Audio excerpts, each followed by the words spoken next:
предпраздничные дни спрос на салюты вырастает в разы. Продажи новогодней пиротехники растут, но шумный праздник не всегда заканчивается хорошо, если в руках оказывается подделка. Как выбрать ракету, которая взлетит в небо, а не взорвется в руках, узнавала Кристина Якупова. Хлопки, петард и красочные огни фейерверков – спутники Нового года. Главное в выборе пиротехники – безопасность. Контрафакт может привести к трагедии. В МЧС Якутии призывают обращать внимание на все детали при покупке праздничных хлопушек. Должны использоваться пиротехнические изделия бытового назначения. Это то есть с 1 по 3 класса.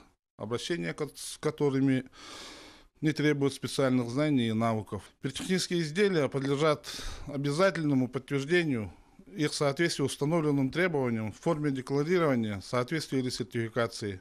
Покупатель имеет право попросить у продавца сертификат соответствия. Предприниматель обязан предоставить. На пиротехнике должны быть подробная инструкция на русском языке и срок годности. Покупать петарды и фейерверки нужно в специализированных магазинах или отделах. Целостность упаковки – это обязательно. Известные марки, уже проверенные временем, более предпочтительные, я считаю. Наименование производителя и наименование импортера обязательно должно быть указано на изделии. С каждым годом у нас продажи растут, и очень много людей украшают свои праздники пиротехническими изделиями.